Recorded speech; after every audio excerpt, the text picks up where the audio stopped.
আমাদের দুজনেরই শুভাকাঙ্ক্ষী মাননীয় অধীর রঞ্জন চৌধুরী এবং মোহাম্মদ সেলিমের কমরেড পিয়ার আলী মন্ডল আমাদের বিশিষ্ট ভাই, তিনি একটু বরণ করে দিবেন দুজনকে, আমাদের প্রার্থীকে এবং মাননীয় সাংসদকে।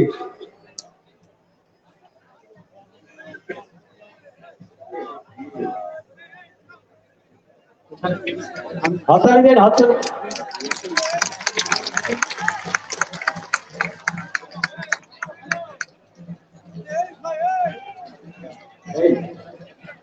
এবারে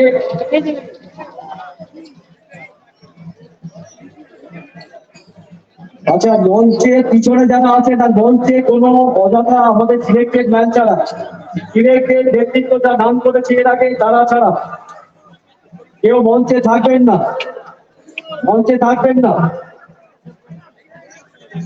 আর আর যারা পিছনে আছেন, পিছনে যারা আছেন অনুরোধ করছি সামনের দিকে মঞ্চের সামনে চলে আসুন। ওইটুকু জায়গাও পাবেন না যেটুকু ফাঁকা আছে, মঞ্চের সামনে চলে আসুন, বারবার বলছি। এবারে আমাদের বরণ পর্বের কাজ শেষ, যারা মঞ্চে থাকার কথা একমাত্র শুধু তারাই মঞ্চে থাকবেন, বাকিরা দয়া করে মঞ্চের থেকে নেমে যাবেন। এবারে আমাদের টাউন কংগ্রেসের পক্ষ থেকে প্রতিটা আসেনি, আসেনি এখনো, ঠিক আছে আসুন তখন দেখছি। এবারে বক্তব্য রাখবেন আমাদের পার্টির জেলা সম্পাদক সিপিআই পার্টির কংগ্রেস জামির মোল্লা।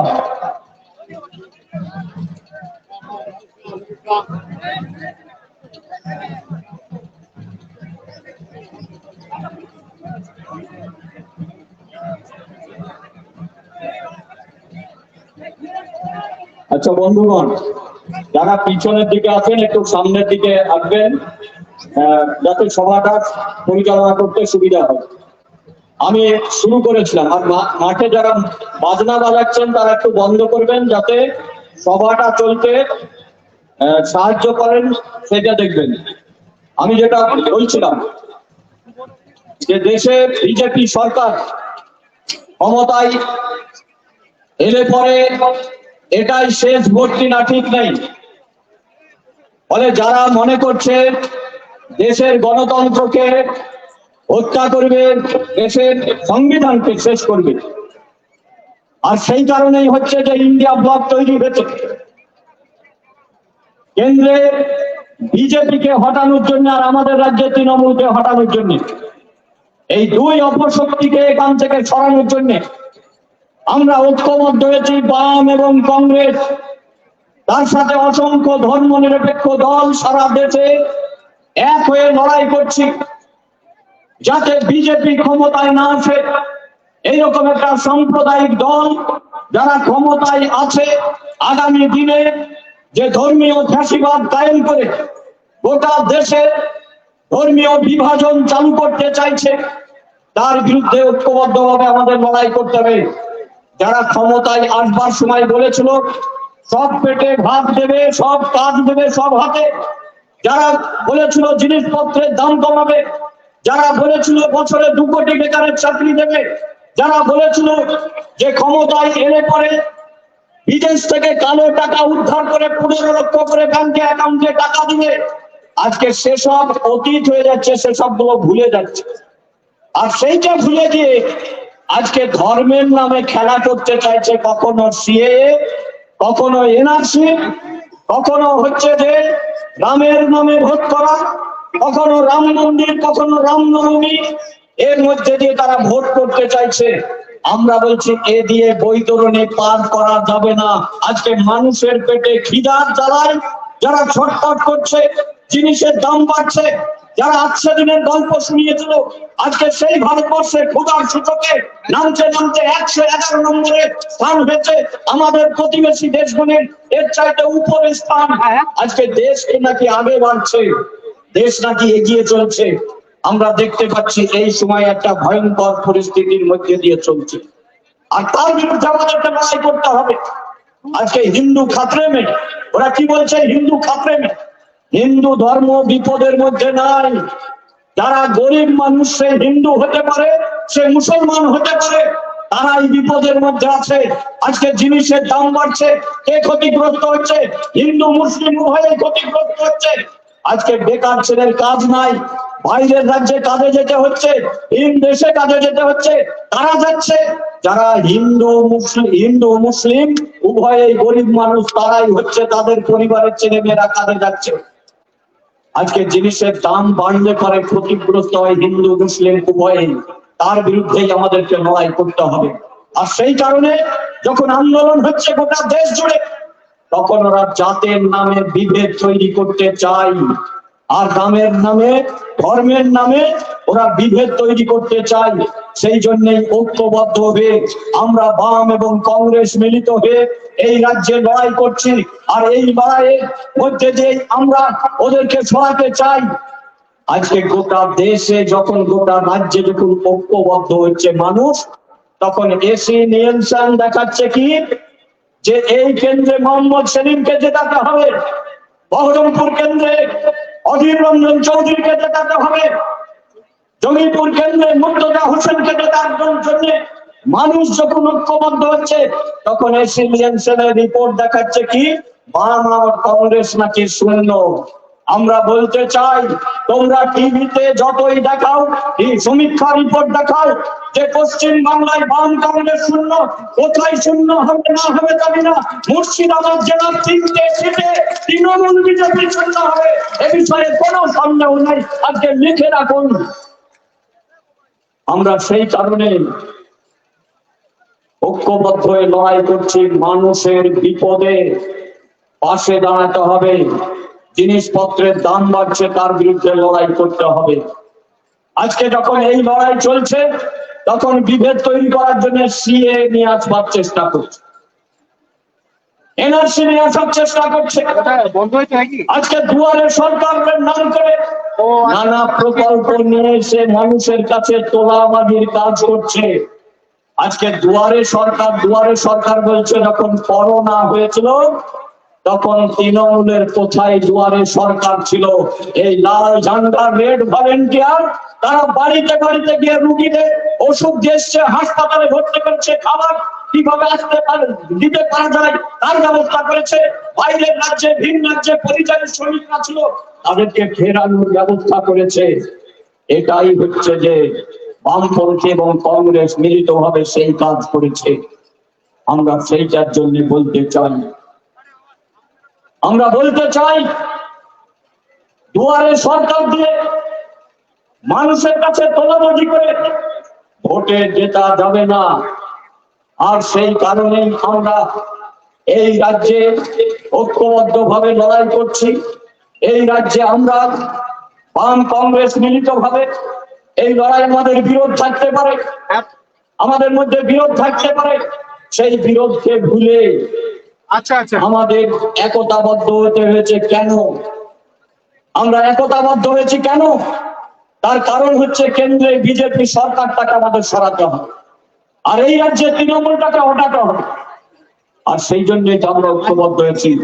আর এই ঐক্যবদ্ধ হয়ে আগামী যে লোকসভার নির্বাচন, সেই লোকসভার নির্বাচনে যখন ঐক্যবদ্ধভাবে বামপন্থীরা লড়াই করছে, তখন বিভিন্ন ভাবে পুলিশ প্রশাসনকে দিয়ে আমাদের কর্মীদেরকে, বাম কংগ্রেসের কর্মীদেরকে মিথ্যা মামলা দিয়ে জেলে ঢুকানোর চেষ্টা করছে।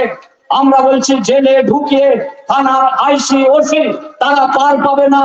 এই জেলার এইখান মুর্শিদাবাদের যিনি ডিআইজি ছিলেন, তিনিও পার পাননি। তেমনি আজকে গোটা মুর্শিদাবাদ জেলার যারা ওসি আইসি আছে, তারাও পার পাবেন না। মিথ্যা মামলা দিয়ে আত্মার জনগণ যখন খেপে যায়, তখন কেউ ঠেকাতে পারে না। সাগরদিঘিতে বাম কংগ্রেস মিলিত ভাবে লড়াই করে পশ্চিম বাংলায় বামপন্থী এবং কংগ্রেসের কারো বিধানসভায় এমএলএ ছিল না, ঠিকই আমরা ঐক্যবদ্ধ ভাবে লড়াই করে দেখিয়ে দিতে পেরেছি যে না, এটা সম্ভব। এটা সম্ভব। বাম এবং কংগ্রেস যদি একসাথে হয়, মুর্শিদাবাদ জেলায় কোনো শক্তি লাগে না, কোনো শক্তি হটাতে পারে না। আর ওরা বলতে চাইছেন এনআরসির দোহাই দিয়ে, সিএর দোহাই দিয়ে বিজেপিকে ঠেকাতে হবে। আজকে বিজেপিকে এনেছিল তারা, বিজেপিকে এনেছে এই তৃণমূল। 1998 সালে তৃণমূলের জন্ম হয়, আর তখন একটা নির্বাচন হয়েছিল 98 সালের লোকসভা নির্বাচন। সেই লোকসভা নির্বাচনে বিজেপি আর তৃণমূল একসাথে জোট করে লড়াই করেছিল, আর দমদমে লোকসভা কেন্দ্রে তপন শিকদার জিতিয়েছিল কাদের বদান্যতায়? এই তৃণমূলের নেত্রী মমতা ব্যানার্জির জন্য। 98 সালে সরকার করে যায়, 99 সালে আবার ভোট হয় লোকসভা। সেই লোকসভা নির্বাচনে আবার বিজেপি আর তৃণমূল জোট করে দমদম লোকসভা এবং কৃষ্ণনগর লোকসভায় দুজন বিজেপির এমপি জিতেছিল, একজন তপন শিকদার আর একজন হচ্ছে সত্যব্রত মুখার্জি। যে বিজেপির পশ্চিম বাংলায় একটা জেলা পরিষদ সিট জেতার ক্ষমতা ছিল না, আর তৃণমূলের দৌলতে বিজেপি জিতেছিল, লোকসভা পার্লামেন্টে গেছিল। 99 সালে বাদল ভট্টাচার্য বিজেপির এমএলএ হয়েছিল। পশ্চিম বাংলার বিধানসভায় কোনদিন বিজেপির এমএলএ যায়নি, এই তৃণমূলের দৌলতে। আমরা অশোকনগর থেকে বিজেপির একজন এমএলএ জিতেছিল উপনির্বাচনে, তার নাম বাদল ভট্টাচার্য। জিতিয়েছিল কে? এই তৃণমূল। আজকে বলছে বিজেপিকে হটাতে হবে, আজকে বলছে বিজেপিকে দাঁড়াতে হবে। এই বিজেপিকে আল ডেকে কুমিল ডেকে নিয়ে এসছে। আজকে যারা বিজেপিকে দাঁড়াতে চায় তার বিরুদ্ধে লড়াই করতে হবে। আপনারা ঐক্যবদ্ধ ভাবে লড়াই করবেন। এই মুর্শিদাবাদ কেন্দ্রে কমরেড মোহাম্মদ সেলিম, বহরমপুর কেন্দ্রে অধীর রঞ্জন চৌধুরী এবং জঙ্গিপুর কেন্দ্রে আমাদের মুর্তজা হোসেন বকুলকে আমাদের এখানে কাজটা হাতুড়ি তারা চিনবে, আর ওই দুটো কেন্দ্রে হচ্ছে হাত চিহ্নে ভোট দিয়ে বিপুল ভোটে জয়যুক্ত করবেন। এই কটি কথা বলে সবাইকে আরেকবার অভিনন্দন, শুভেচ্ছা, সালাম, নমস্কার জানিয়ে আমার কথা শেষ করছি। ইনকলাব জিন্দাবাদ, বাম কংগ্রেসের ঐক্য জিন্দাবাদ।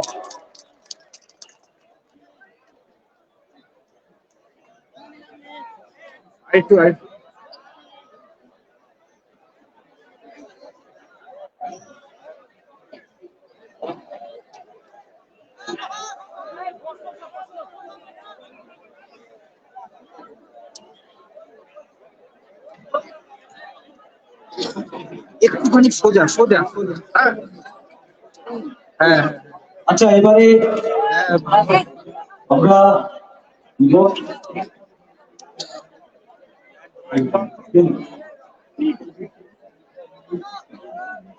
মিছিল আসছে আমাদের, তাড়াতাড়ি ঢুকুন, যারা আসছেন তাড়াতাড়ি মাটির মধ্যে ঢুকে পড়ুন।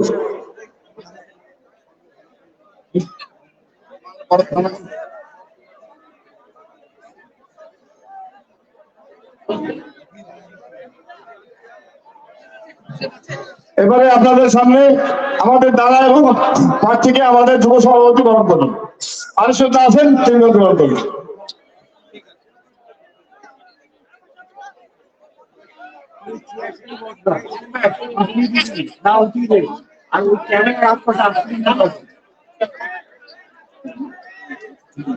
মিছিল আমাদের ঢুকছে, মিছিল শেষ হবে না, অন্তহীন মিছিল। এবারে যুব কংগ্রেসের পক্ষ থেকে বরণ পর্ব শেষ করে আমরা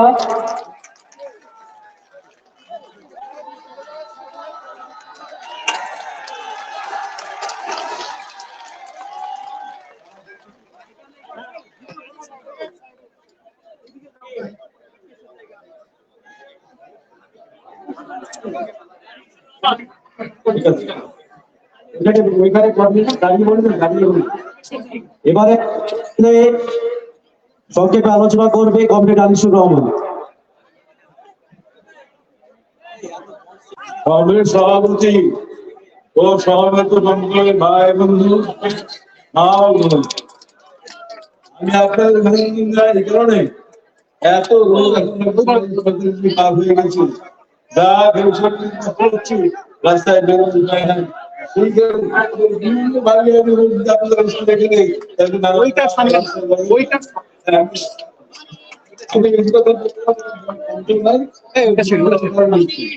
তখন মনে হচ্ছে 10 বার প্রত্যেকবার আপনার জিজ্ঞাসেন আর তো দেখিনি আপনারা এবার আরো সব বিষয় আছে, সেই সব আমাদের হবে। কিন্তু তারা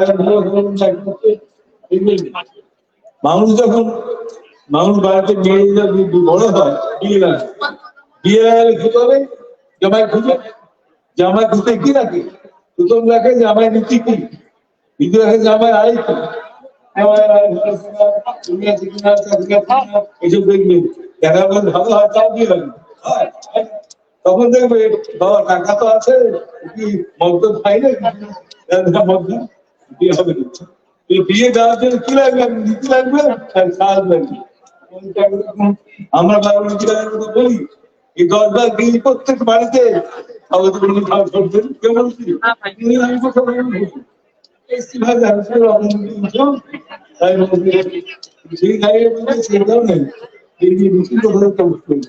আজকে তৃণমূল পার্টি আর আমাদের পার্টি আর এই 3 পার্টির দিকে তাকান, কোন নীতি ভালো কোন আপনি বিচার করতে ছেলে মানুষ ব্যাপার না, মেয়েদের ব্যাপার না, আর বিচার করতে হবে।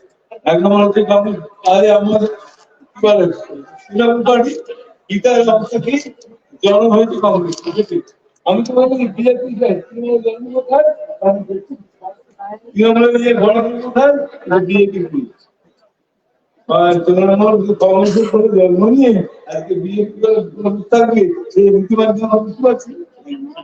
দ্বিতীয় হচ্ছে আমাদের বিজেপি কি বলছে, দুনিয়ার স্বপ্ন দেখাও, স্বপ্ন দেখাও, এক ধর্ম এক নীতি এক সব এক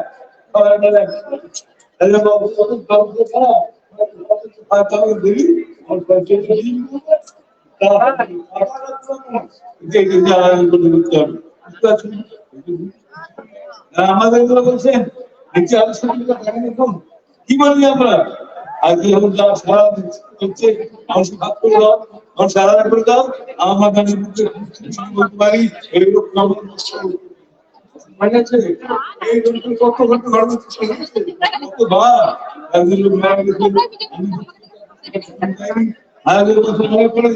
বারবার আমাদের সঙ্গে বুঝে নেয় এই মনে আছে 1902 সালে এই 6 ডিসেম্বর পরে 8 ডিসেম্বর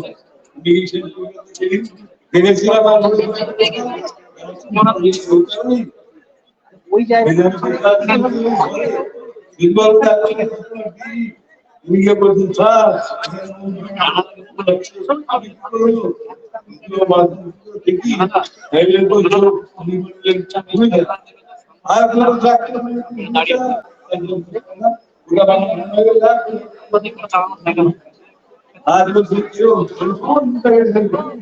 আর আমাদের ভালো দেখছে বাইরের যাত্রা এই এটা কিন্তু কি করবে দমকলা কি করতে পারলে একদম দাবি করে দিচ্ছি না, যা আছে সেটা আরো বলো আমরা দিচ্ছি আজকে 6টা জিনিস হলো। 1 নম্বর খাবার,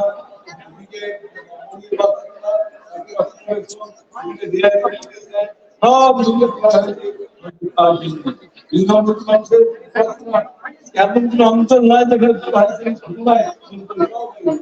3 নম্বর রাস্তা এমন কোন রাস্তা নয়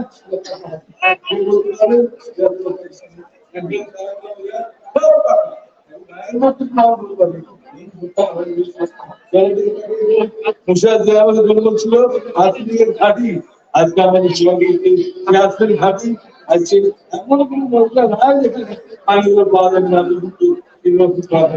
এই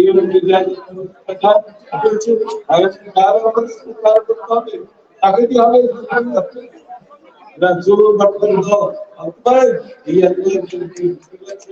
যারা চাকরি করতো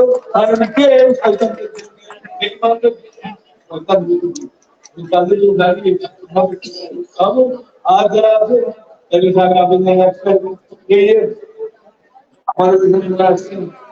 আমাদের আমার তো পাঠার আমি কি করেছি কিন্তু নাম এই কথা কি করতে হতো ছেলে পঞ্চায়েত মেম্বার, আমার বাবার নাম সেই বাড়ি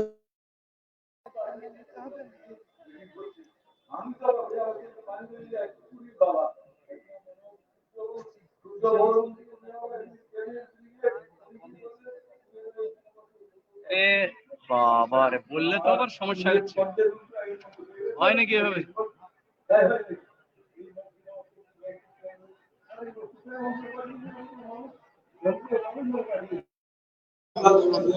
আর চেষ্টা করবো যদি মানুষের জায়গা দিতে থাকে, আমি আবার যখন নাটক করি এই যন্ত্র এই যন্ত্র করবো পারি এই কাজে আবার আপনার কয়েকটি অভিনন্দন বার্তার ধন্যবাদ দিয়ে ধন্যবাদ।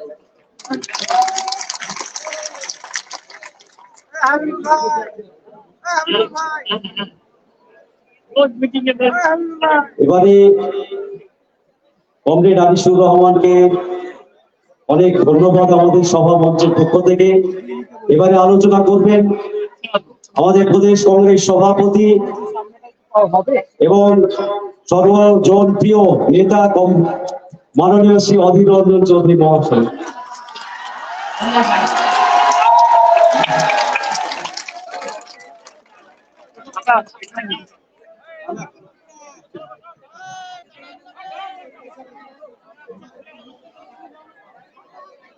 জনকল্যাণের এই মাঠে আমি অনেক রাজনৈতিক সভা করেছি, কিন্তু আজ এই রাজনৈতিক সভার এই নির্বাচনী সভার একটা আলাদা স্বাদ আছে, গন্ধ আছে, বর্ণ আছে। আজ গোটা দমকলের সর্বস্তরের মানুষ যেভাবে উচ্ছ্বাসের সঙ্গে আনন্দের সঙ্গে এই জনকল্যাণ মাঠে উপস্থিত হয়েছেন,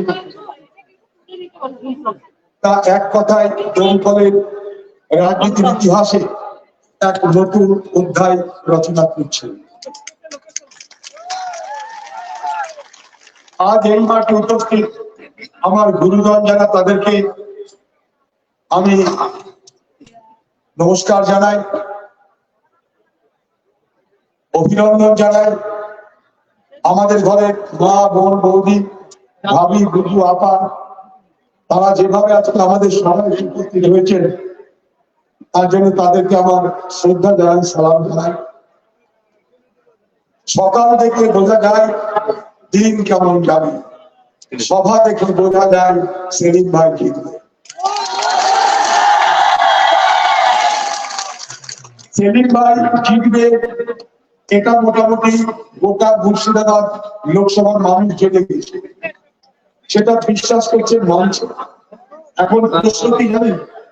প্রশ্ন সেলিম ভাই তার বিপক্ষ থেকে কত ভোটে হারাবে। কেউ দিচ্ছে 1 লাখ, কেউ দিচ্ছে 2 লাখ, এখন এইদিকে জ্বর বাড়ছে। বাকি জিতা নিয়ে কারোর কোনো কথা নাই, কত ভোটে জিতবে তা নিয়ে কোনো আলোচনা করছে। আর তৃণমূল, এই দমকলের তৃণমূল ছন্ন ছাড়ছে, মুর্শিদাবাদের তৃণমূল ছন্ন ছাড়া। তৃণমূল আজ খান খান, তৃণমূল দল ভেঙে চুরে খান খান। এখানে সেলিম ভাই জিতবে, এই কথা বলার আর আপত্তি নাই।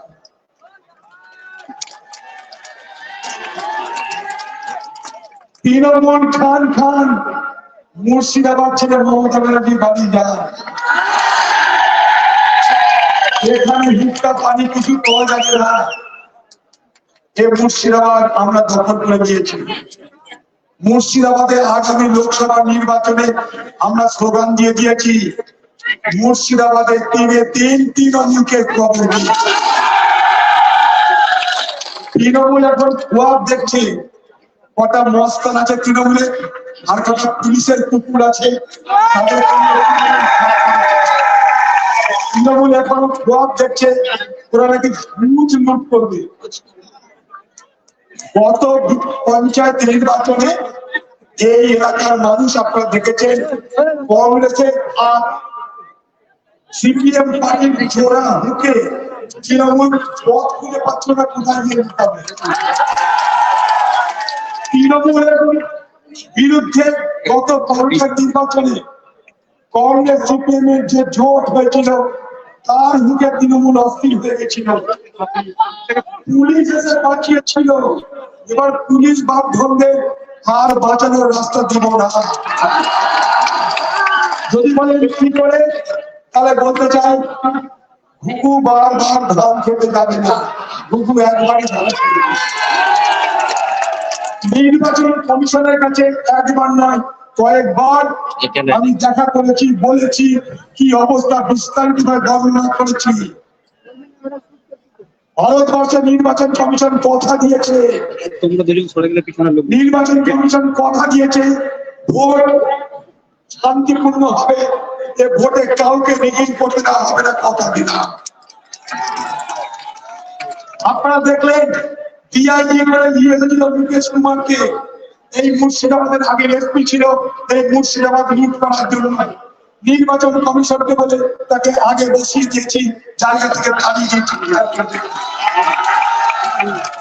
এই এলাকার মানুষ জেনে রাখুন, এখানে পুলিশ আর তৃণমূল যতই ষড়যন্ত্র করুন, একটাও বুথে মানে একটাও বুথে রিগিং করতে দিব না, দিব না, দিব না। তৃণমূল যদি মুর্শিদাবাদের কোন বুথ দখল করে নিতে পারে, আমি রাজনীতি করা ছেড়ে দেব। শুধু আপনারা বুথে বুথে এজেন্ট হন, তৃণমূলকে ভয় করা কিছু নাই।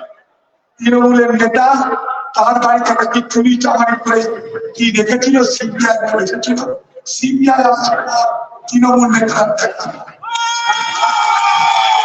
এসেছিল সিবিআই, তারপর থেকে তৃণমূল নেতা থাকছে। কে কার লুট করবে তাও আমাদের জানা নেই। পুলিশ আপনাকে লুট করতে গেলে তৃণমূল আর পুলিশের যত গুন্ডামি হবে, যত মস্তানি হবে, যত ষড়যন্ত্র হবে, সব রুখে তবে এখানে নির্বাচন যত মিটে নেবে। খালি আর যখন কোন নীতি হবে, রংবাদী হবে, অন্যায় অত্যাচার হবে, শুধু একটা খবর পৌঁছে দিন আমাদের কাছে, তারপর কি করতে পারে আপনারা দেখে দিন।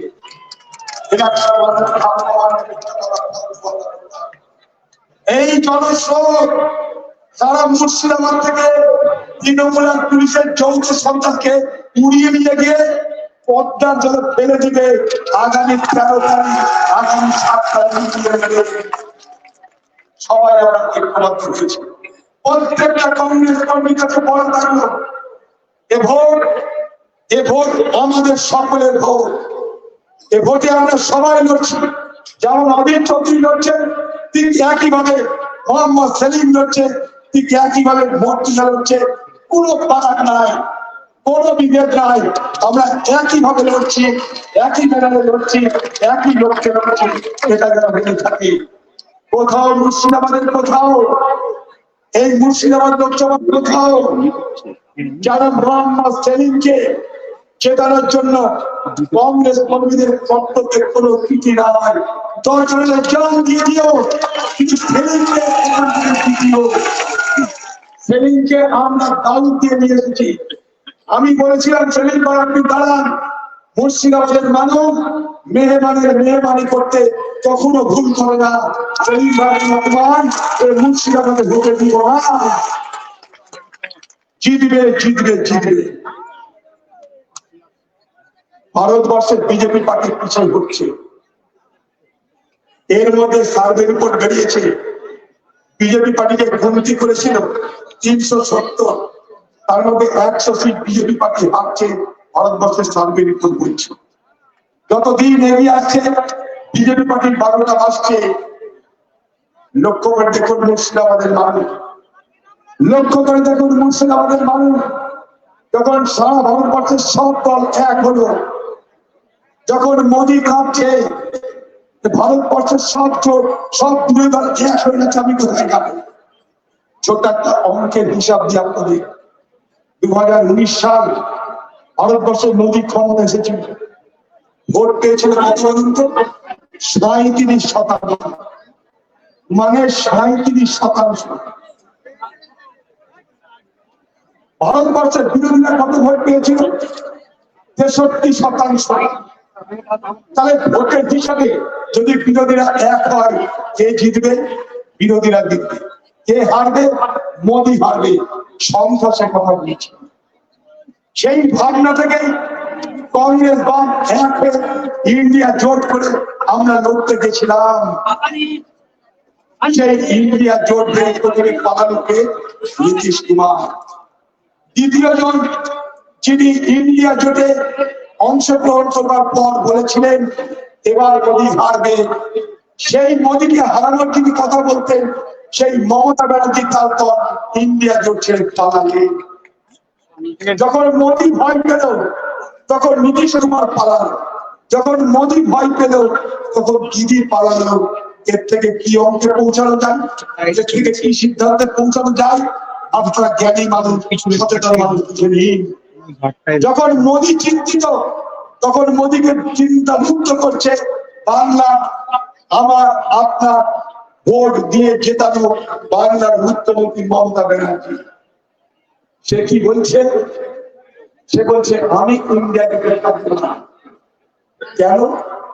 খোকা বাবুকে বাঁচাতে হবে। খোকা বাবুকে ইডি সিবিআই হাতে ধরা করা, ধরবো এরকম এক নেতা যাদের বিরুদ্ধে হাজার অভিযোগ, ইডি সিবিআই না ধরে তারপরে খোকা বাবুকে বাঁচাতে মোদির পা ধরে কাছে দিদি। তাই আজ যখন মোদি কাঁপছে ইন্ডিয়া জোটের নামে তখন তাকে বাঁচাতে ময়দানে নামছে বাংলার দিদি।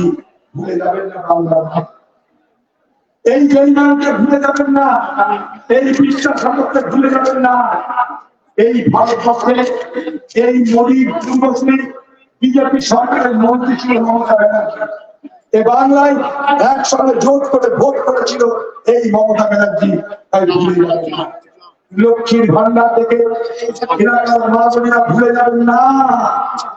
লক্ষ্মীর ভান্ডার সব রাজ্যে আছে, ভান্ডারের নানা নাম, লক্ষ্মীর নানা নাম আছে। লক্ষ্মীর ভান্ডার ঘরের কাছে বহু রাজ্যে চাই। আমাদের কাছে লক্ষ্মীর ভান্ডারে 500 টাকা একদম 1000 দেওয়া।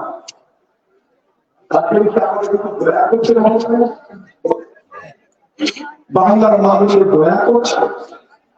বহরমপুরে একটা পকেট আছে, নামটা হীরা পকেট। একদিন বাস স্ট্যান্ডে একটা যাত্রী ধরেছে, ডাক্তার দেখাবে বলে আগের ব্যবস্থা এসেছে, এসে ডাক্তার দেখাতে যাচ্ছে। যখনই নেমেছে হীরা পকেট মার বিহারি এসে এর পকেটের নোট আছে, দূর থেকে মেপে নিয়ে 5 থেকে আমার খারাপের মধ্যে হীরা পকেট মার তার পকেটটা নিয়ে দিল। সেই লোকটার পকেট ছিল 500 টাকা, 500 টাকা হীরা পকেট মার পকেট বেড়ে আরাম করে চায়ের দোকানে চা খাচ্ছে, বিস্কুট খাচ্ছে, মিষ্টি খাচ্ছে, কানপুরি খাচ্ছে, বাচ্চাকে ভালো কামাই হলো। কিছুক্ষণ পর ঘুরে তাকিয়ে দেখছে যে লোকটা সে পকেট মারলো সে লোকটা হামলা করে কাঁদছে। অনেকক্ষণ পর পকেট মারে দয়া হলো, কি ব্যাপার খোঁজ নিয়ে দেখি, খোঁজ নিতে গিয়ে শুনছে তার পকেট মারা হয়ে গেছে, বাড়ি যাওয়ার পয়সা কি করবে সে জানে। হীরা পকেট মারের মনে একটু দয়া হলো, রচিত এর না তার পকেট মেরে খায়, যার পকেট মারি তাকে কিছু দিলে অসুবিধা কি আছে? আচ্ছা লেন 50 টাকা নেই, আপনি বাড়ি যাওয়ার ব্যবস্থা করুন। 500 টাকা মেরেছিল, 50 টাকা ফেরত। যাকে ফেরত দিল সে ভাবছে আসমান থেকে ভগবান নেমে গেল না, ভাবছে ভাবছে ভাবছে ভাবছে আসমান থেকে তার আমাকে মদত করার জন্য। সে তো জানে না এই সেই হীরা পকেট মার যে কিছুক্ষণ আগে তার 500 টাকা মেরেছে আর 50 টাকা ফেরত দিয়েছে। বাংলার নাগরিকরা দিদি আমাদের সেই হীরা পকেট মারার মতো আপনার পয়সা মারছে, মেরে আপনাকে কিছুটা ফেরত দিচ্ছে। আপনার বিদ্যুতের দাম বাড়ছে, বিদ্যুতের খরচ বাড়ছে, আপনার পেট্রোল ডিজেল রান্না গ্যাসের দাম বাড়ছে, সে খাচ্ছে পয়সা মোদি আর দিদি ভাগ করে দিচ্ছে। আপনার সারের দাম বাড়ছে, বীজের দাম বাড়ছে, সেচের দাম বাড়ছে, গাড়িতে যান তার ভাড়া বাড়ছে, বাড়ছে কিনা নিয়ে দেবে, বাজারে যান জিনিসপত্রের দাম বাড়ছে। প্রত্যেকটা ক্ষেত্রে আপনার জীবনে খরচ বেড়ে গেছে। খরচ বেড়ে যাওয়া মানে সে অতিরিক্ত টাকা যায় কোথায়? সরকারের ঘরে। সরকার কার? দিল্লির সরকার, রাজ্যের সরকার। দিল্লি একটা ভাগ পায়, রাজ্য একটা ভাগ পায়। আপনার যেটা উপরি খরচা অতিরিক্ত খরচা ভাগ পাচ্ছে কেন্দ্র, ভাগ পাচ্ছে রাজ্য। তাই পেট্রোল ডিজেলের দাম কমে না, গ্যাসের দাম কমে না। সেই পয়সা যেটা রোজগার করে তার থেকে ছিটে ফোটা লক্ষ্মীর ভান্ডারের নামে বাংলার মা বোনদের দিয়ে বাংলার মুখ্যমন্ত্রী থেকে গরিব করে নিতে চাইছে। বাংলার মা বোনদের কিন্তু মর্যাদা আছে, তার মর্যাদা নেই। কেন মুর্শিদাবাদ জেলায় আমাদের হাজার হাজার লক্ষ লক্ষ বেকার তারা অন্য রাজ্যে চলে যায় বিক্রির জন্য? কেন আমাদের জেলা হাজার হাজার বেকার অন্য দেশে চলে যায় বিক্রির জন্য? কষ্ট করবেন না, কষ্ট করবেন না মা বোনেরা। তাই লক্ষ্মীর ভান্ডার আপনার প্রাপ্য, আর এটা রাজ্যের ভোট নয়, কেন্দ্রের ভোট। কোন রাজ্য সরকার কোন প্রকল্প চালু করে সেই প্রকল্প কেড়ে নিতে পারে না। যদি নিধন করে, যদি মুর্শিদাবাদে কংগ্রেস বা বামকে ভোট দেওয়ার জন্য একটা মা বোনের লক্ষ্মীর ভান্ডার কাটা যায়, আমরা গ্যারেন্টি দিচ্ছি কেস করে হাইকোর্ট, সুপ্রিম কোর্ট যেখানে যেতে গিয়ে আপনার সেই লক্ষ্মীর ভান্ডার ফেরত করা হয়েছে। ভোট দেওয়ার জন্য আমাদের কথায় ভোট চালাতে এটা আপনার প্রাপ্য। ভারতবর্ষে কর্ণাটক বলে একটা রাজ্য আছে, যে রাজ্যে চালায় কংগ্রেস, সেখানে ভাগ্যলক্ষ্মী প্রকল্প আছে। প্রতি মাসে সেখানকার মা বোনেরা, এক একজন মা বোন সেই ভাগ্যলক্ষ্মী প্রকল্পে 2000 টাকা করে পায়। যেটা কোন আপনার আজকে এখানে লক্ষ্মীর ভান্ডার, কর্ণাটক আছে ভাগ্যলক্ষ্মী প্রকল্প। সেখানকার মা বোনেরা বিনা পয়সায় ঘাসের চলবার সুযোগ পায়। সেখানকার বেকার 300 টাকা ভাতা পায়। সেখানকার প্রত্যেকটা পরিবার 200 ইউনিট বিদ্যুৎ বিনা পয়সায় খরচ করতে পারে। তাই লক্ষ্মীর ভান্ডার শুধু বাংলায় নয়, ভারতবর্ষের বিভিন্ন রাজ্যে আছে। এবার ভোটে কংগ্রেস একটা ইশতেহার প্রকাশ করেছে, কংগ্রেস এবং বাম। এর আগে যখন ইউপিএ 1 সরকার ছিল, কংগ্রেস এবং বামের সরকার, সেই সরকার আইন করেছিল 100 দিনের মনে থেকে 100 দিনের কাজ আর চালু। সেই সরকার চালু করেছিল খাদ্যের অধিকার, আইনি অধিকার, গ্রামে গ্রামে সস্তায় চাল গম চাল। আগামী দিনে সেই সরকার, যে সরকার আমরা গঠন করতে যাচ্ছি, সেখানে প্রকল্প চালু হবে একটা, তার নাম এখন থেকে ভুলে যাচ্ছি, তার নাম মহালক্ষ্মী প্রকল্প। সেই প্রকল্পে কি হবে জানি? সেই প্রকল্পে কি হবে? সেই প্রকল্পে হবে একটা পরিবারের একটা মহিলা প্রত্যেক বছর 1 লক্ষ টাকা অনুদান পাবে। লক্ষ্মী ভান্ডারের 1000, মহালক্ষ্মী ভান্ডারের 1 লাখ। রাজ্য যেমন আছে থাকতে দিন, কেন্দ্রকে পাল্টে দিন। রাজ্যের 1000 নিন, কেন্দ্রের কাছ থেকে 1 লাখ নিন। হবে না রাজনীতি, তবে না আপনার ভালো মন্দ বিচার। অতএব ভুলবেন না, এরা ভুলাতে চাইবে, বিভ্রান্ত করতে চাইবে, ভর্তি দেখাতে চাইবে, ভরকাবে না। মানুষকে আমরা কখনো ধাপ্পা মারিনি, মানুষের সব কখনো চুয়াচ্ছি, কখনো প্রতারণা করিনি। কংগ্রেসের সরকার ছিল, কৃষি ঋণ মকুবের কথা ঘোষণা করেছিলাম আমরা। কংগ্রেস নামের যে সরকার, ইউপিএ সরকার, ৭২,০০০ কোটি টাকা ঋণ মকুব করেছিল, মনে করে দেখুন। তাই আমরা যা বলি তাই করি। লক্ষ্মীর ভান্ডার নিয়ে খাওয়া কোনো কারণ না। তৃণমূলের একটাই কথা, লক্ষ্মীর ভান্ডার। তৃণমূলের বাপের টাকা নয় লক্ষ্মীর ভান্ডার, তাদের বাপের টাকা নয় তৃণমূল, ওদের বাপের টাকা নয় লক্ষ্মীর ভান্ডার। আমার একটা মেয়ে থাকতেও না, পঞ্চায়েতে লিজ হচ্ছে, জমির থেকে লিজ হচ্ছে, রেশনে লিজ হচ্ছে, দুধ আর নুন গোটা বাংলা গুজরাটের রাজ্যে রূপান্তরিত হয়েছে। গোটা বাংলায় গুজরাটের রাজ্যে রূপান্তরিত হয়েছে। আজকে 100 দিনের কাজ টাকা পাচ্ছেন না, কাজের অধিকার, আইনি অধিকার। সেই আইনি অধিকার দিয়েছিল কংগ্রেস বামের ইউপিএ সরকার। এটা আইনি অধিকার। মনে করো আপনার বিরুদ্ধে কোনো খেলের চেষ্টা গেছে, আপনি কোথায় যাবেন? কোর্টে যাবেন, বেল পেতে, কারণ আইন চলছে, আপনার সহায়তা করেন। তো যদি 100 দিনের কাজ যেহেতু আইনি অধিকার, তাহলে সেই আইনি অধিকার যদি বাংলার মানুষের কাছ থেকে কেউ কেড়ে নেয়, তাহলে পশ্চিমবঙ্গের সরকার করতে গেল না কেন? প্রশ্ন করবে না কেন করতে গেল না? যাবে এই কারণে কোন চোর তাই কোপে যেতে ভয় পায়, চোর তো কোপে যেতে ভয় পায়। কেন ছোট্ট একটা প্রমাণ দিচ্ছে আপনাদের, আজকেই প্রমাণ দিচ্ছে। কর্ণাটক সরকার কংগ্রেসের, সেখানটায় প্রচন্ড পরিমাণ খরা হচ্ছে, সেই খরায় চাষাবাদ বন্ধ হয়ে গেছে। কর্ণাটকের সরকার বলেছিল কেন্দ্রকে খরার সময় আমাদের অর্থ দেওয়া, এটা আমাদের প্রাপ্য, প্রত্যেকটা রাজ্যের প্রাপ্য অর্থ। কেন্দ্র দিকে রাজি হচ্ছিল না, কর্ণাটক সরকার কি করবে, সোজা সুপ্রিম কোর্ট দেন। সুপ্রিম কোর্ট কি বলছে, কেন্দ্রকে বলছে সিধা কর্ণাটক সরকারকে টাকা ফেরত দাও, টাকা ফেরত দিচ্ছে। পশ্চিমবঙ্গের সরকার কেন বলে যাচ্ছে তাদের? ওরা এখানে বলছে একজনের টাকা দিচ্ছে না, ওরা এখানে বলছে ঘরের টাকা দিচ্ছে না কেন? তা ওরা কোর্টে গেল না কেন আমি জানতে চাই। জিজ্ঞেস করবেন এই প্রশ্ন, এই প্রশ্ন জিজ্ঞেস করবেন তাদেরকে। ওরা যারা উত্তর দিতে পারবে না। মোদির হাত থেকে বাঁচতে চায় দিদি, মোদির হাত থেকে বাঁচতে দিদি সারা বাংলা ধর্মনিরপেক্ষ চরিত্র একটা বিসর্জন দিয়েছিল। হ্যাঁ, দেশ যদি না বাঁচে সমাজ বাঁচবে না, সমাজ যদি না বাঁচে পার্টি বাঁচবে না। আর আমরা বাঁচা ভুলের কথা। আজকে প্রশ্ন দেশ বাঁচবে কিনা? মোদির সামনে দাঁড়িয়ে আছে একটা প্রতিরোধ, সেই প্রতিরোধের নাম কি? সেই প্রতিরোধের নাম ধর্মনিরপেক্ষতা, সেই প্রতিরোধের নাম গণতন্ত্র। মোদি জানে যে ভারতবর্ষ যদি ধর্মনিরপেক্ষতা চালু থাকে তাহলে আমার স্বপ্ন পূর্ণ হবে না। তাই ধর্মনিরপেক্ষ শক্তিকে খতম করতে হবে। ধর্মনিরপেক্ষ শক্তি কি? ভারতবর্ষের ধর্মনিরপেক্ষ শক্তি কংগ্রেস, ভারতবর্ষের ধর্মনিরপেক্ষ শক্তি বামিরা। ইতিহাসের কথা বলি, বামেদের সঙ্গে আমাদের দোস্তি এখানে, বামেদের সঙ্গে অনেক ঝামেলা হয়েছে, অনেক ঝঞ্ঝাট হয়েছে, অস্বীকার আমি করবো না। কিন্তু দেশ বাঁচানোর প্রশ্নে সব ত্যাগ করতে থাকবি আমরা। তাই ধর্মনিরপেক্ষতাকে বাঁচাতে হবে। ধর্মনিরপেক্ষতাকে বাঁচানোর জন্য কংগ্রেস বামকে এক হতে হবে। তাই আমরা এক হচ্ছি, এক হতে হবে। দেশ যদি না বাঁচে পার্টি ভাবে হারবে না। কংগ্রেস সিপিটা পরের কথা, সব থেকে বড় বাধার পাখির মোদির কাছে ধর্মনিরপেক্ষতা আর গণতন্ত্র।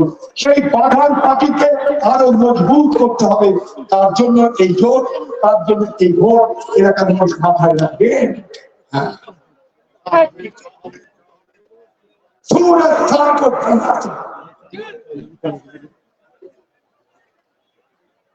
सूरज शाम को ढलना सिखाती है, सारा परवाने को जलना सिखाती है। गिरने वालों को तकलीफ जरूर होती है, पर हर ठिक्कर इंसान को चलना सिखाती है। অর্থাৎ একটু পরে সন্ধ্যা হবে, সূর্য চলে গেলে সন্ধ্যে হবে, সন্ধ্যের পর ঘেরাঘি করা আলো জ্বালা, মাটিতে যদি পড়ে যায় আমি পায়ে লাগছে, চোট খেতে পারে, চোট লাগলে তবে আমি সঠিক পথে চলবা, শিক্ষা নিতে পারি। আজকে ভারতবর্ষে আমরা শিক্ষা নিয়েছি, নিজেদের মধ্যে খিচিমিচি করা হবে না, চলতে চলতে শিখেছি আমরা। সব থেকে বড় দুশ্মনের নাম ভারতবর্ষে সাম্প্রদায়িকতা। আর ব্যক্তি দিচ্ছে মোদি, তাকে রুখতে সবাই ত্যাগ হবে, এটাই আমাদের লাইন। তাই আমরা আপনাদের ভোটে আমাদের সেলিম ভাই জিতবে, সেলিম ভাইকে জিতাতে হবে। সেলিম ভাইয়ের জন্য আমার আপনার জন্য, এই সমাজের জন্য, এই রাজ্যের জন্য, এই দেশের জন্য সেলিম ভাইকে জিতাতে হবে। ভোটে দাঁড়িয়ে ফালতু লোক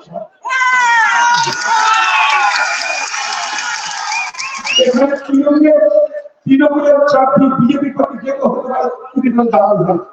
সেদিন থাকবেন দালালি খাবে না, দেশের দালালি খাবে, ধর্মনিরপেক্ষতার দালালি খাবে, সাম্প্রদায়িক সম্প্রীতির জন্য দালালি করবে। হ্যাঁ, একটা দক্ষ পার্লামেন্ট, দক্ষ সাংসদ, এদেশে অনেক জানেন না সেলিম ভাই, আমি জানি একজন দক্ষ যোগ্য সাংসদ সেলিম ভাই পার্লামেন্টে তারা বলবে যখন আপনারা অবাক হবেন। আপনারা যখন সেলিম ভাই গর্ব করে বলে গেলাম, মিলিয়ে নেবেন আমার ভবিষ্যতের কথা।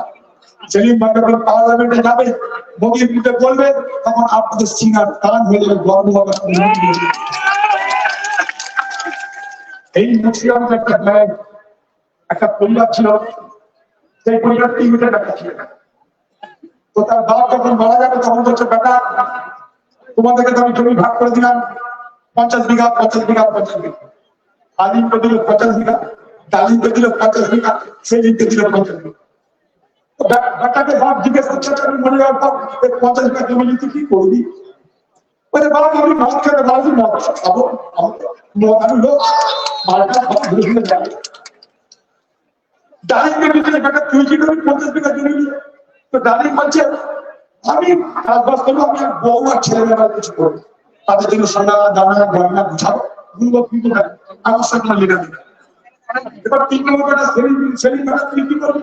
তো সেলিম বলছে 50 বিঘা জমি নিয়ে ভালো করে চাষ করবো। সেই চাষ আমি একা করবো না আরো 5 জন দিয়ে সেই চাষ করে ভালো ফসল ফসল করে আমি বেচবো সবাইকে ভাগ দিব 50 বিঘা টাকা 51 বিঘা করবো যাতে আমার জমি চাষ করে আরো বেশি বেশি করে মানুষ তাদের পেট ভরা করে তার ব্যবস্থা করি আমি জনসেবা করি। জেনে রাখবেন এই যে ভোটের বাজার সেই ভোটের বাজার 3 লক্ষের মধ্যে আমাদের সেলিম বেটাকে এর হচ্ছে সেই বেটা আপনি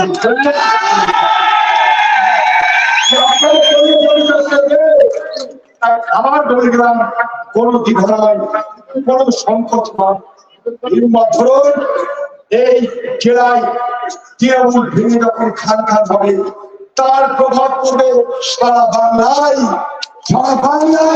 তৃণমূল খুঁজে নেয় তাহলে কোথায় গেলে দিদির পথে তাই দিদির ছটপটি বেড়াচ্ছে গোপাবাবু ছটপটি বেড়াচ্ছে আমাদের কিছু দেয়নি এরা আমাদেরকে ব্যবহার করেছে সাম্প্রদায়িক রাজনীতি করেছে হিন্দু মুসলমান রাজনীতি করেছে মানুষের জন্য তো রাজনীতি করেনি ভোটের আগে সিএ আছে ভোটের আগে এনআরসি আছে বর্তমানে হারিয়ে গেছ আমি তার বক্তব্য ব্যাখ্যা করব না শুধু একটা বলে রাখি নাগরিক আইন এনআরসি নির্বাচনী ধোঁকা বলুন হিন্দুরা একটা হিন্দুকে মোদী নাগরিক আইনের আওতায় নাগরিকত্ব দিয়েছে আপনার জেলায় না বলুন কোন হিন্দু মোদীর কথা নিয়ে কোন এনআরসির কারণে এইখান থেকে বাংলাদেশি গেছে মুসলমান বলুন মমতা ব্যানার্জি আপনি তো বলেছিলেন 2021 সালে আমি মুসলমানদের লুটবো কোন মুসলমান একটা মুসলমান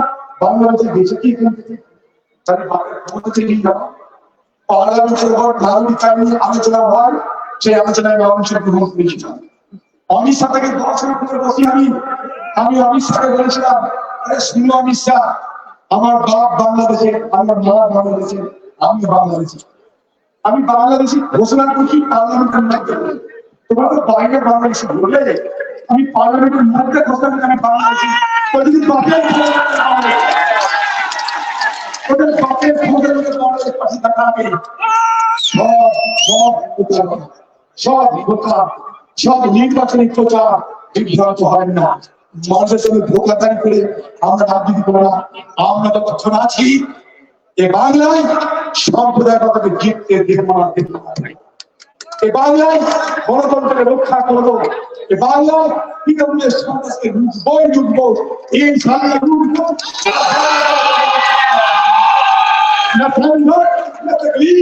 मजा क्या है जीवन में बड़ा बड़ा तूफान थम जाएगी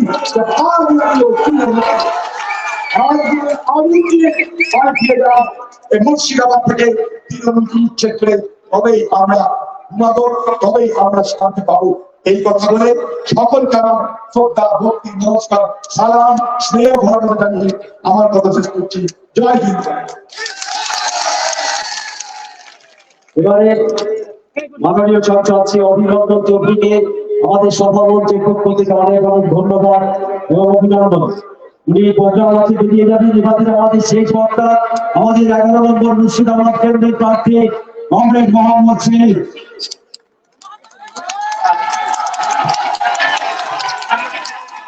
আপনি সভাপতি আমরা এই লোকসভা নির্বাচনে আমরা যে যুদ্ধে নেমেছি সেই যুদ্ধে সেনাবাহিনী আমার ভাই বোনেরা আমার যুবকেরা অভিনন্দন করলেন এরপরে আমার কি ভাবনা আছে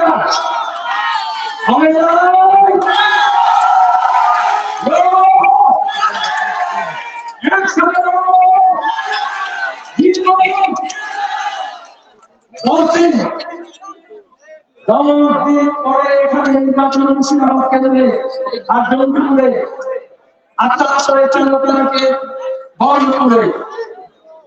মুর্শিদাবাদ লোকসভা নির্বাচন, মুর্শিদাবাদ জেলা 3টে লোকসভা কেন্দ্রের নির্বাচন শুধু মুর্শিদাবাদ থেকে বাম কংগ্রেসের 3 জন প্রার্থীকে এমপি করে পাঠাবে না, বাংলার ভবিষ্যৎ রাজনীতি ঠিক করবে এই মুর্শিদাবাদ এই লোকসভা নির্বাচন।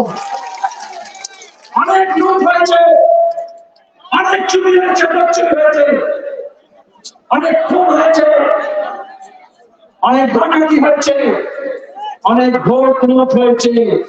আজকে মুর্শিদাবাদ এই লাল ঝান্ডা তেরঙ্গা ঝান্ডা একসঙ্গে নিয়ে বলছে আর আমরা পশ্চিমবঙ্গকে লুট করতে দেব না। একদিকে দিদির লুট আর একদিকে মোদির লুট। লোকসভা নির্বাচন দুই লুটেরা, সেই দুই পার্লামেন্টে দাঁড়িয়ে যাতে আমাদের হকের কথা, অধিকারের কথা, ন্যায়ের কথা, ইনসাফের কথা বলতে পারি তার সুযোগ আপনারা করে দেবেন। আপনারা জানেন পার্লামেন্টে যখন আমি ছিলাম চিট ফান্ডের সময় চোখকে চোখ করতে আমার কোনো বাধা লাগেনি। যখন মন্ত্রী হচ্ছিল, যখন 1 লাখের জিনিসকে খুন হয়েছে, তার টিফিন বক্সে কি খাবার আছে সেটা দেখে তখন দাঁড়িয়ে, তখন হোম মিনিস্টার রাজনাথ সিং ছিল, তাকেও চুপ করে বসিয়ে দিতে 5 মিনিটও সময় লাগেনি। আর যখন নোটবন্দি হলো, সেই নোটবন্দির সময় পার্লামেন্টে বললাম সবচেয়ে বেশি লাভ করেছে মোটা ভাই আহমেদাবাদ কোঅপারেটিভ ব্যাংক থেকে। আর পশ্চিমবঙ্গে তখন তৃণমূলের নেতা ছিল, মন্ত্রী ছিল শুভেন্দু, কাঁথি কোঅপারেটিভ ব্যাংক থেকে রাজ্যের মধ্যে সবচেয়ে বেশি লাভ করেছিল দুর্নীতি করে। অরুণ জেটলি অর্থমন্ত্রী ছিলেন, বললেন সব খোঁজ নেব, কিন্তু কোন খোঁজ নেয়নি। আজকে সেই শুভেন্দু তৃণমূল থেকে বিজেপিতে গেছে। মুর্শিদাবাদের মানুষ সব দেখছেন। আপনাদের একটা ভালো খবর দিই, আজকে ডিভিশন বেঞ্চ আদালত বলেছে পশ্চিমবঙ্গের তৃণমূলের মন্ত্রিসভা সবার বিরুদ্ধে ফৌজদারি তদন্ত শুরু করতে হবে, ক্রিমিনাল ইনভেস্টিগেশন করতে হবে। এই যে চাকরি চুরি করেছে, যে কোনো নিয়োগ শুধু স্কুলে নয়, শুধু মাদ্রাসায় নয়, সে দপ্তরে হোক, খাদ্য দপ্তরে হোক, বন দপ্তরে হোক, কৃষি দপ্তরে হোক, কোঅপারেটিভ ডিপার্টমেন্টে হোক, গত 10 বছর ধরে জমি দপ্তরে হোক, পঞ্চায়েত দপ্তরে হোক, একটার পর একটা দুর্নীতি হয়েছে। আর এখন দাঁড়িয়ে ভোটের সময় বলছে আমি লক্ষ্মী ভান্ডার দিয়েছি।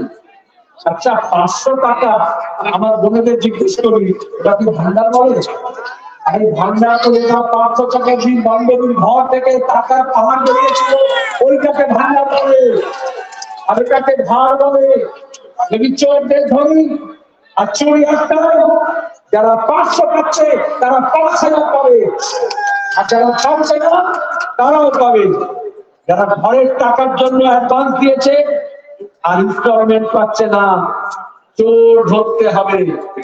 কালভার্ট বলুন, রাস্তা বলুন, ব্রিজ বলুন, হাসপাতাল বলুন, স্কুল বলুন। এই যখন নির্বাচনী প্রচারে যাচ্ছি, সাইনবোর্ড লাগিয়েছে পথশ্রী, আর পথের অবস্থা হতশ্রী। হাঁটতে গেলে সবাই বলছে নিচে দেখবেন, একটু দেখবেন, ঠোকর লেগে যাবে। গাড়িতে গেলে মনে হচ্ছে ভারতনাট্যম নাচ হচ্ছে, ছবি হচ্ছে, পাতা নেই চলা। কেন? এখন হরিহর পাড়া থেকে আসছি, আমি বললাম রাস্তায় কি 10 বছর কাজ হয়নি? বলে না না, 4 মাস আগে কাজ হয়েছে, এখনো বক্স আসেনি, তাতেই সব টিভি বেরিয়েছে। এই চুরি বন্ধ করতে হবে তো। আচ্ছা, চোর চোরকে ধরে, তাহলে দিল্লির চোর কি বাংলার চোরকে ধরবে? সেজন্য আমরা বলেছিলাম গ্রাম দেখো চোর তারা, গ্রাম জেগেছে, চোরের ধূপগুড়ি আরম্ভ হয়েছে। আদিবাবু বললেন বাংলার পুলিশ চোরকে ধরে না, ছেলে মেয়েদের মিথ্যা মামলা নেয়। যেখানে গেছি এমনকি তৃণমূলের কর্মীদেরও এনডিপিএস কেস দিয়েছে, পানি কেস দিয়েছে, ভেন্সিল কেস দিয়েছে। এদিকে যারা ঘন্টার মতো গরু পাচার করছে, দাঁচিয়াবাদে বসে, আহমেদাবাদে বসে, দুবাইতে বসে পাগড়ি হচ্ছে, কালীঘাটে বসে পাগড়ি টাকা খাচ্ছে, আর সীমানা এলাকার মানুষ যদি কিছু আসে তাকেও সন্দেহ করছে। এই অন্যায়ের বিচার চায়, আর এগুলো পার্লামেন্টে জোর গলায় বলতে হয়। আমাদের ছেলে মেয়েরা কেন বাইরে গিয়ে কাজ করবে? সবচেয়ে রাজমিস্ত্রি ভালো এই মুর্শিদাবাদে, সবচেয়ে ভালো কালী উপত্যকা, কাঠের মিস্ত্রি সবচেয়ে ভালো। তাহলে তারা গিয়ে কেরল থেকে কাশ্মীর, মুম্বাই থেকে ব্যাঙ্গালোর বানাচ্ছে, তাদের মেধা বুদ্ধি কেন অন্য রাজ্যকে বানাবে? তারা কি বাংলাকে বানাতে পারে না? মুর্শিদাবাদকে বানাতে পারে না? তার ঘরকে বানাতে পারে না? তার গ্রামকে বানাতে পারে না? তার জেলাকে বানাতে পারে না?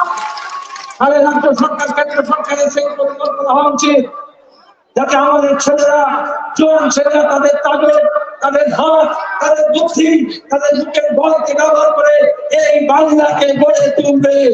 এই মুর্শিদাবাদ, পূর্বে বাংলার, বিহার, উড়িষ্যা, তিনটি প্রদেশকে রাজত্ব করেছে, চালিয়েছে। তারপরে ইংরেজ এসছে, ফরাসি এসছে, ওলন্দাজ এসছে। কেন এলো তারা? কারণ যখন এখানে সিরাজউদ্দৌলা, আলীবর্দী খান, তখন গোটা ইউরোপের যে কোনো গ্রামের থেকে এই বাংলার গ্রাম, তার অর্থনীতি, তার তাঁত, তার চাষবাস, তার হাতের কাজ অনেক এগিয়ে ছিল। ওরা লুট করতে এসেছিল।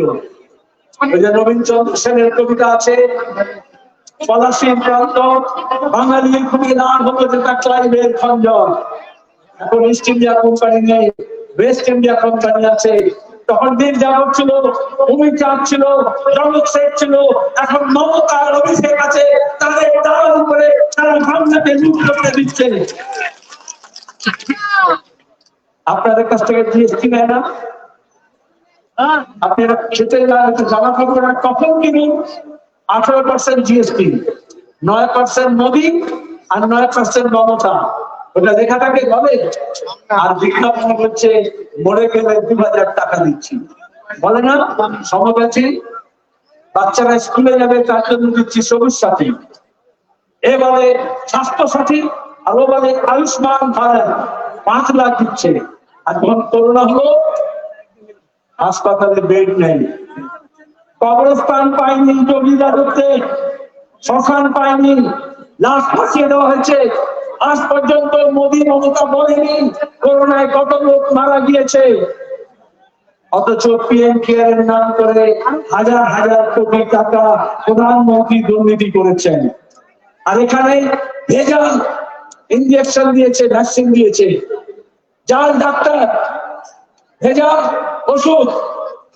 কিন্তু ইলেকট্রাল বন্ডে টাকা দিয়েছে বিজেপি আর টিএমসিকে। ইলেকট্রাল বন্ড জানেন তো, লোকে তো মনে করছে ভোটের সময় একটু বিরিয়ানির টাকা ছিল।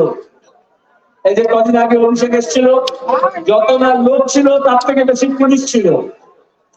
আর ওই scheme worker, midday meal, ICDS, ASHA, SLV group, 100 দিনের কাজ, তাদেরকে দিয়ে করাচ্ছে। তার উপর আবার জুটেছে সিভিক ভলেন্টিয়ার, আছে না? রাস্তার মোড়ে মোড়ে দাঁড় করে দিয়েছে, 2 চাকা, 4 চাকা, 6 চাকা, 8 চাকা, 10 চাকা, 12 চাকা সব রেল মেরে দিয়েছে। এক জায়গা থেকে আরেক জায়গায় গেলে টাকা তুলবে। অনেকে সিভিককে গালাগাল দেয়, কেন দিচ্ছ?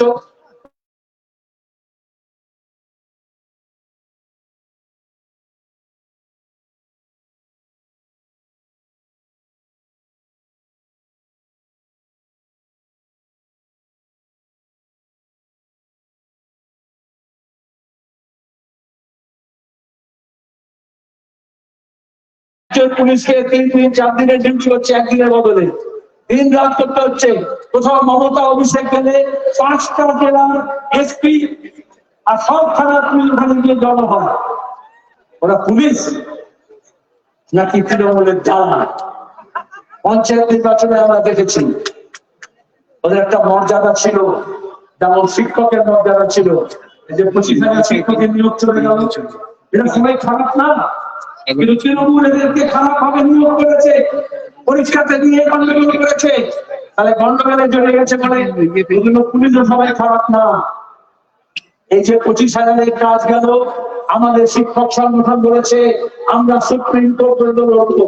আর সিভিককে ওরা ভয় দেখায় যে তোমাদের চাকরি চলে যাবে, সুতরাং তোমাদের যা বলছি পুলিশের দালালি করো, তৃণমূলের দালালি করো। আমরা বলছি সিভিকদেরকে এই ভোটে দালালি করবে না, তোমাদের চাকরি গেলে এই মোহাম্মদ সেলিম তোমাদের চাকরির জন্য তোমাদের চাকরি বেকার ছেলে মেয়েদের চাপ চাই। স্কুল কলেজ সব বন্ধ হয়ে যাচ্ছে, গরমের ছুটির পরে স্কুল থাকবে না, মাদ্রাসা থাকবে না।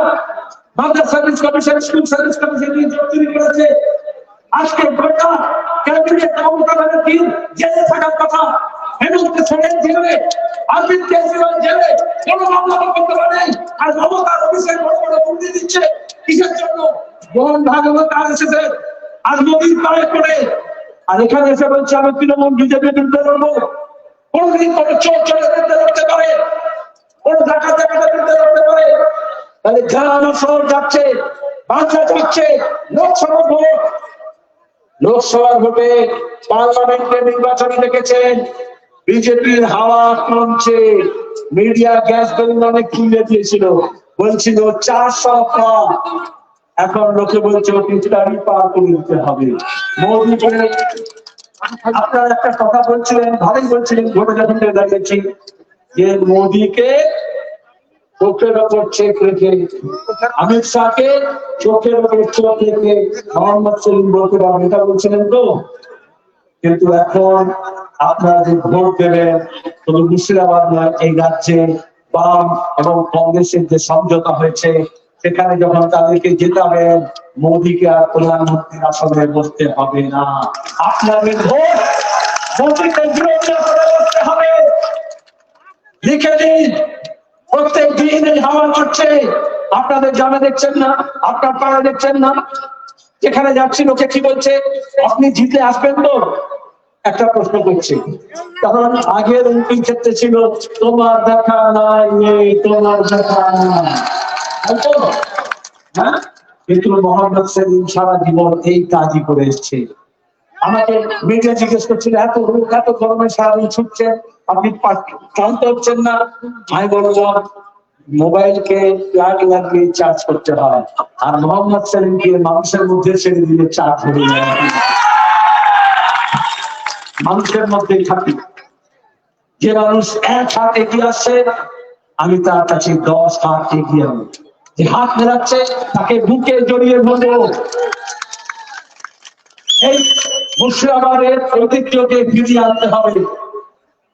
এখানকার মানুষ মেধাবী, খাটিয়ে, পরিশ্রমী, কিন্তু পরিকল্পনা করে আমাদের নতুন উদ্যোগে এগিয়ে যেতে হবে। আমাদের সড়ক যোগাযোগ, রেল যোগাযোগ বাড়াতে হবে। দেশভাগের পরে যে মুর্শিদাবাদ কেন্দ্র ছিল, নামতে হয়ে গেল। এই যে চরে এলাকা গেলাম, সীমানাবদ্ধ এলাকা, সেইখানে দাঁড়িয়ে আমাদের বাংলাদেশের সঙ্গে ভারতের আরো যোগাযোগ বাড়াতে হবে। সড়ক যোগাযোগ, রেল যোগাযোগ, বীজ যোগাযোগ বাড়াতে হবে। মুর্শিদাবাদকে আবার ব্যবসা বাণিজ্যের কেন্দ্রে নিয়ে আসতে হবে। রাজশাহী এবং মুর্শিদাবাদের মধ্যে ব্যবসা বাণিজ্য বাড়লে তখন আর দূর দূরান্ত থেকে নয়, এইখান থেকে ব্যবসা হবে। এই মুর্শিদাবাদ থেকে হবে। ফরিদপুর থেকে জগৎী হয়ে, ডোমকল হয়ে, ইসলামপুর হয়ে রেল লাইন করে তুলতে হবে, যাতে আর দূরে গিয়ে ট্রেন না ধরতে হয়, আমাদের এলাকায় যাতে ট্রেন লাইন আছে।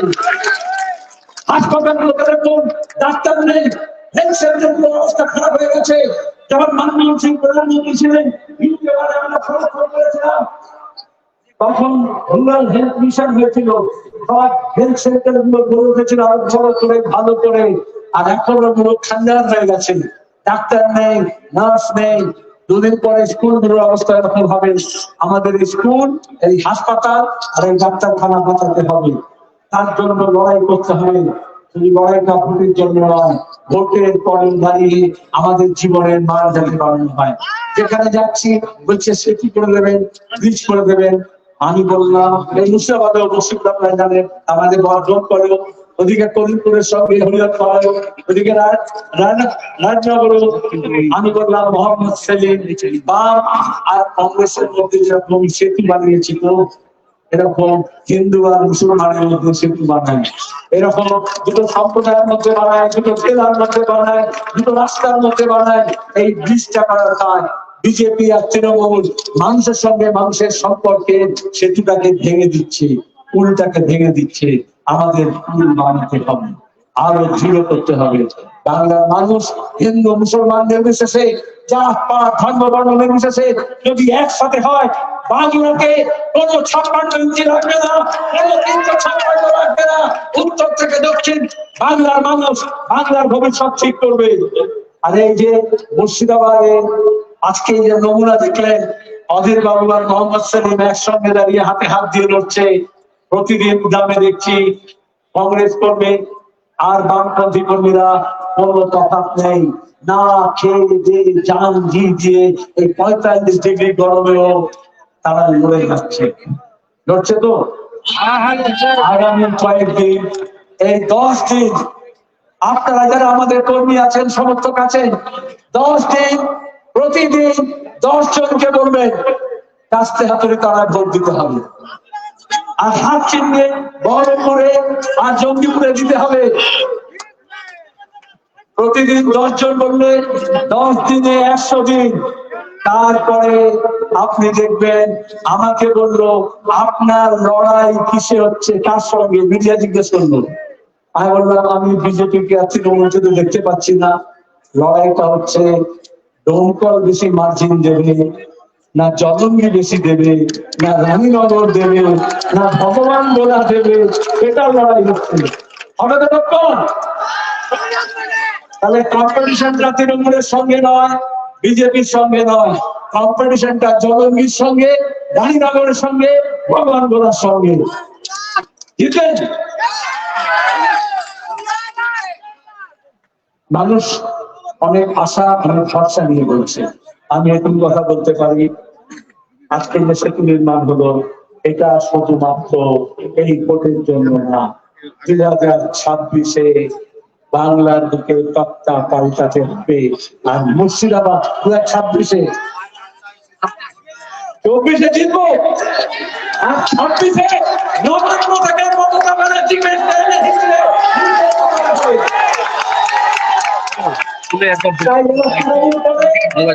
বলছি আমাদের ছেলেমেয়েরা কি বলে, 1 2 3 4 সেটাই বলছি।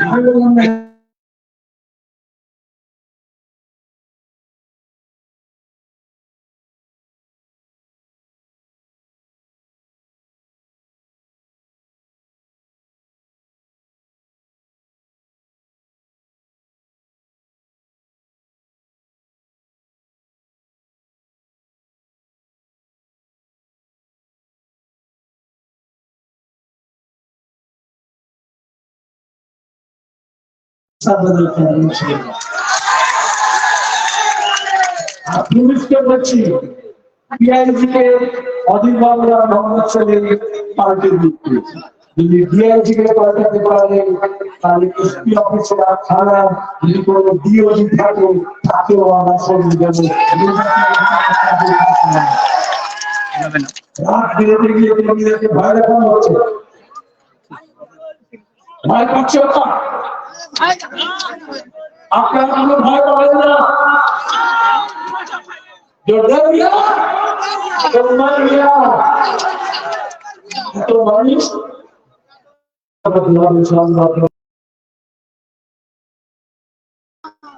কোনো ভয় না, কোনো গুজব না, কোনো প্রলোভন না। আর 7 তারিখে ভোটের পর আমাদের কাছে হবে না, 13 তারিখে অধীর বাবুকে জেতানোর ব্যবস্থা আমরা করে তবেই আমরা জিতবো। আর নতুন করে কিছু দরকার আছে, সবাই শান্তি ফিরবে। জোশ আর গ্রহণ হলো, এটা ছোটখাটো লোকজন লোককে গ্রহণ করে দেখাবেন না, এই গরমটা আমাদের দিল্লিতে যে পার্লামেন্টে দেখাতে হবে নয়তো অশান্তি হচ্ছে দেশের জন্য হচ্ছে সাবধানে যাবেন হয় পরীক্ষা ভাগাবেন ভোট করে দলটাকে ধরে রাখতে হবে कितने बाजू कितने सर कितने बाजू कितने सर कितने दिन तक ध्यान से हमारे गांव में हर बाजू जब खेलते बंदी जान से हमें तो नहीं जानते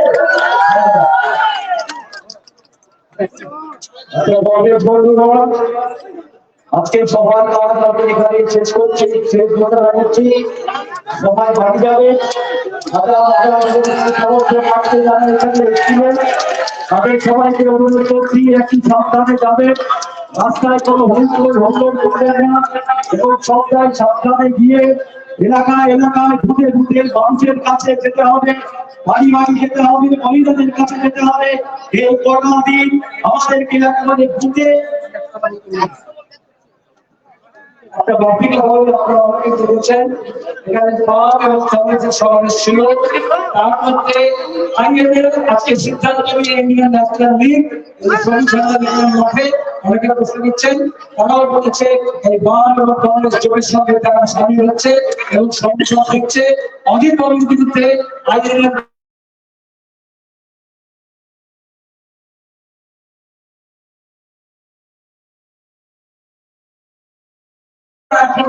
মনে করছেন ভোটটাকে ভাগ করবে তাদেরকে বলবো ভোট ভাগাভাগি দিতে যাবে না সবাই এক থাকতে হবে সব এক ধর্ম হবে সবাই করবেন এবং ভাগ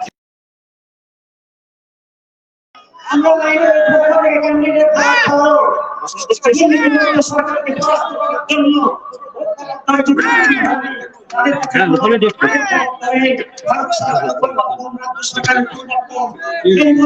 আপনাদেরকে সময় আস্তে আস্তে আস্তে ইন্ডিয়া